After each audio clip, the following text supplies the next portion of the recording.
Welcome back to Inside History. Happy Sunday, and welcome back to our Mailbox segment. Once again, many of you have written to us, and I have to admit that sometimes I have a bit of trouble selecting which emails to answer. For one reason, you send a lot, and I always have to narrow them down. Because sometimes you ask questions we've already answered, other times they're topics we've already covered, or that we just don't cover at all. Sometimes we even get a bit of spam just because I wrote the DL's mail, and then I open the mail and find something completely different. But in the end, I always find lots and lots of content. So I don't want to take up any more of your time. Let's go straight to reading your requests. So let's start with a request I received from Carlo, who asked me something about the Moro case. He writes to me about the Moro case. The curiosity of having lived through those days inside the party pushed me to read everything I could. The more I delved into it, the more the mystery grew, including the Grassi Commission, naively. Among the days in the party, it was basically said that they achieved a lot. Why or who killed him? And Carlo, it's a bit difficult. This question of yours is something very complex. The Moro case, maybe if you're patient, in January, so in a few weeks we'll take it up again and try to unravel the tangle. Because actually there is a lot beneath the surface regarding the negotiations that Moro had with the Communist Party, and according to some major members of the Christian Democrats, maybe Moro himself realized he had gone too far, a bit too far. The various things that were defined by Senator Flamini as parallel convergences, the very dangerous game within the logic of the Atlantics, and much more. Then Carlo also writes to me, I don't remember if you covered the Moby Prince. I'd like to know if you've done any research on this tragedy. We haven't talked about it yet, but maybe in the future we'll include the Moby Prince in our schedule as well. Why not? We have many ideas and proposals. Moreover, Giovanni and I are already trying to think about what could be not exactly the schedule, but at least the board of ideas for 2026. But we'll talk about it later. Let's get to Fabio, who writes to me. I've been following you on YouTube for quite a while. I want to compliment you for the beautiful videos you've posted all these years. Thank you. Much appreciated. He always does it. I have two requests regarding future topics: the State-mafia negotiations and the so-called ring or well-known service. Well, these are definitely two interesting topics, especially the State-mafia negotiations. A lot has been said in recent years about the so-called ring, the well-known service. We had made some references to it in the biography of Giulio Andreotti. And sometimes we had also talked about it in some live streams and in other episodes of the Mail. In the story, yes, we could dedicate something to it. I can't promise you anything for sure, because here all ideas always need to be reviewed, discussed, and we have to see what documentation we can find. But who knows, maybe we can manage to do something. Dylan writes to me, introducing himself as a 30-year-old with a strong passion for history, politics, sports, and mathematics. His explanations are a source of great curiosity. For my part, I often hope after watching his videos I go look for more information, to go deeper, to deepen my understanding as much as I can. I have two questions. I'm an avid reader, and I am well aware that there is a list of recommended books. Specifically, I wanted to ask you if you have any readings, if you could recommend me some books from your life. Whether it's an essay or a novel that's been passed on, it doesn't really matter. Dylan, so when it comes to recommending books, there aren't really any universally recommended books. I believe that a book is a bit like a suit. It's tailored and made to measure. There are no universal books, just like there are no universal clothes. The only so-called universal clothes might be hats, the one-size-fits-all kind, or one-size-fits-all gloves, the ones that adapt to your hand. But that's where it ends. Everything else is tailored to our own measurements. It's the same thing with books. I could give you a very long list of books I've read, essays, in-depth studies, even novels. But I can't recommend anyone in particular, not even two in particular. I think the best thing to do is to go into a bookstore every now and then and take a look at the shelves. And sooner or later, we always find the so-called right book for us, the book that fascinates us, that draws us in, as if it were something extremely alluring. For example, my classical education made me love The Name of the Rose by Umberto Eco, but I believe that someone else who hasn't followed the same educational path as I did has found it. A book that's excessively complicated, even verbose. I loved it. It clearly depends on your professional background, your educational background, and your interests. I've loved many books, many authors that others have found boring. If you'll excuse the term, just as I myself couldn't stand some books that others considered brilliant, exceptional, revolutionary. You see, it's always a matter of perspective. It's always something that needs to be settled from person to person. Now, on to your second question. How does he remember and know so much information? Surely every prepared video has a personal touch, but it's undeniable that she is a person of general culture on a stratospheric level. Does he have routines or advice, or is it just years of reading? Commitment, definitely. You nailed the second part of the question, because actually, to acquire a great cultural background, you have to put in the effort, no matter how prodigious your memory is, no matter how much underlying passion you have, that helps you remember certain facts and people more often. You have to put in the effort, of course. Like I said, it all starts with passion and the desire to learn. I have to say I've been very lucky because my family has always supported me. They've always given me the tools to live and pursue this passion of mine. I was taught to read even before I went to elementary school. And for me, it's always been a pleasure to discover new authors and new books. I remember when I was 13 years old, if I recall correctly, in my city, the booksellers organized the so-called book fair that is in a square in the city. And everyone brought books, usually mostly paperbacks, which were leftover stock, and they sold them at rock bottom prices. That was an exceptional boost to reading because even someone like me, a 13-year-old kid with the pocket money I got at home, could go into this big tent to be free and with little money to take one or two books and choose them. Because there was a bit of everything, I remember there were novels, there were manuals, there were essays. I remember there were even cartoon books by poor Foratini, who passed away recently. There was really everything. You just had to choose. This is another opportunity. I'm sorry some say people read less now, possibly because paper costs have risen. I also realize that people don't always like going into a bookstore because you almost feel obligated to buy something, even if you don't find anything. But sometimes I think it all starts with the family, with the willingness to encourage, to nurture the curiosity of children, the desire to read more, to give something more to the new generations. The pleasure of reading, of discovering, of understanding must be passed on to stimulate curiosity a little. It's always good. So this is an invitation I extend to all parents. Don't take education for granted. Don't let it be only the school's responsibility. You, personally, be a good example. Show in your family that you read newspapers, read magazines, read books. Will that be the first motivation for your children to imitate you? I remember that, for example, my parents told me this when I was very little. I liked it when my parents read me children's books. But when I saw my mother and my father sitting on the couch reading newspapers and magazines, well, I was an only child, so at that time I didn't have a playmate. I'm referring to just over 2 years old. I would go into my little room, take one of my children's books and open it, even though I couldn't read, trying to make an effort. So what did my parents do? They would take my children's book and start reading it to me. It's a way like that. It might seem silly, it might seem childish, but it's a place, a way to stimulate, to really stimulate a lot. And it works because I am living proof that it's a method that works. Anyway, thank you again, Dylan. Let's move on to John Carmine, whom I first want to compliment for the videos.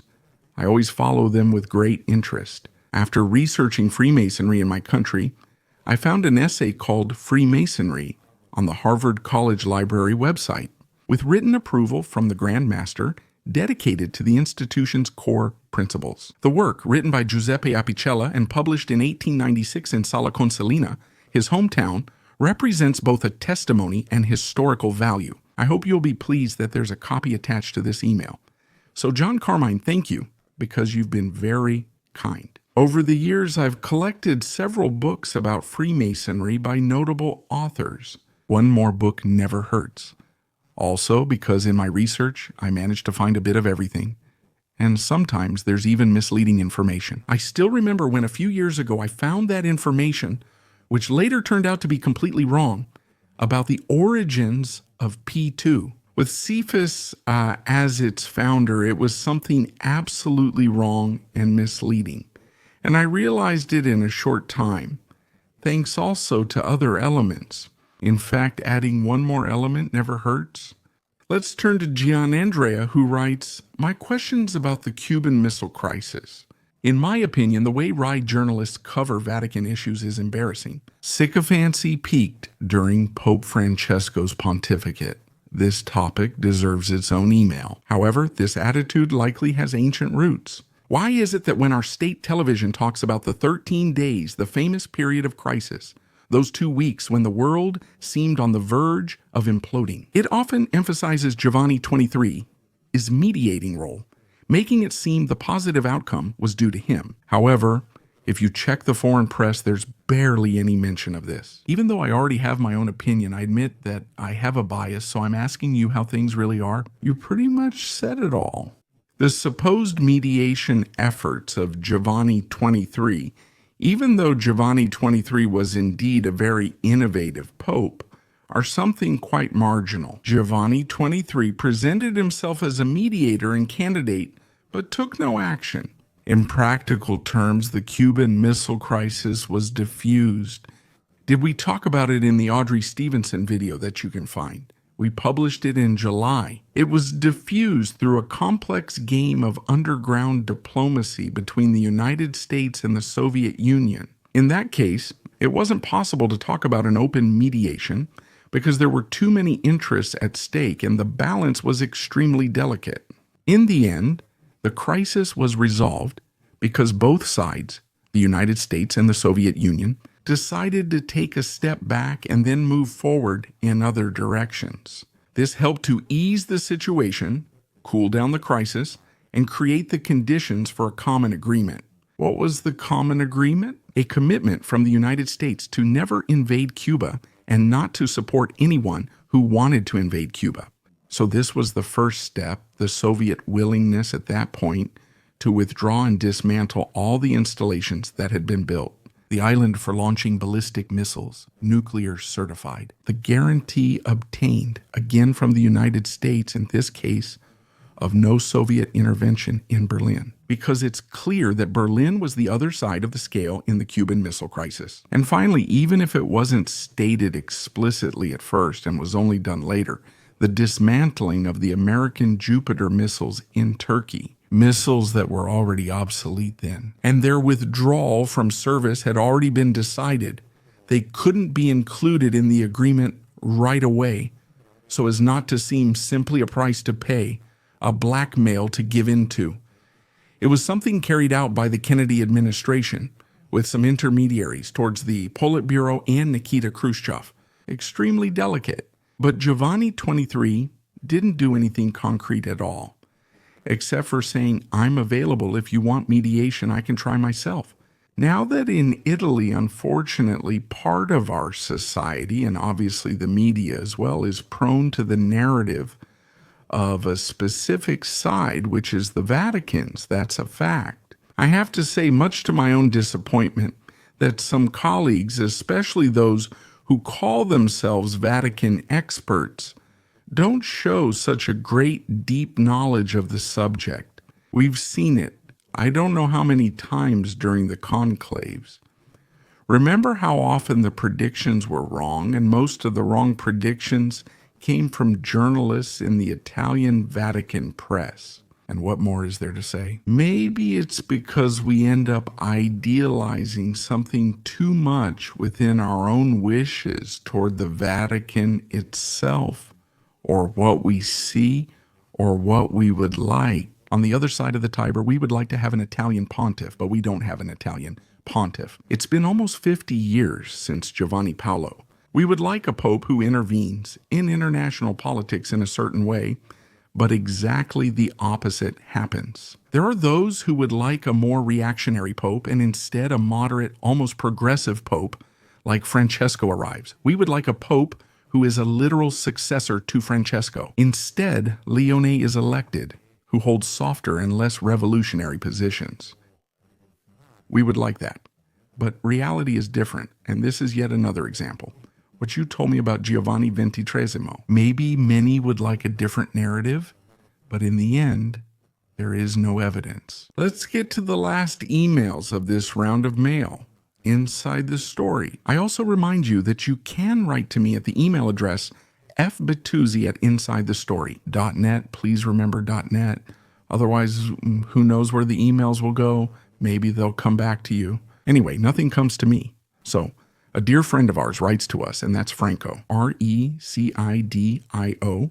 He suggests a topic about the Residio of the Foundries in Modena on January 9, 1950, which is a topic I really know very little about, so I'll try to look it up. Then he asks us about the Profumo case, and we covered it at the beginning of the month, just a few days ago. So I hope this was something that satisfied our friend Franco, but not just him.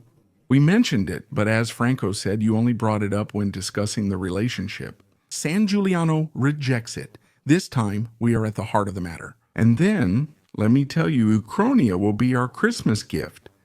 This year, Christmas falls on a Thursday, so on December 22nd, spoiler alert, on December 22nd, we'll give you a Christmas present with a special Uchronia. I managed to recover them. It wasn't easy because in the meantime, we had changed the email system, so we lost some old emails, but we managed to recover several emails with some effort. We've selected 2 proposals, but I won't tell you which ones. And most importantly, I won't say in the video who they're from. We've selected 2 and we've worked on them. So get ready, and then we'll have another video on Friday, December 26th. This one instead on St. Stephen's Day. This will be a classic one, and we'll talk about a war story. So for the alternate history, see you on Tuesday, December 22nd. Don't miss it.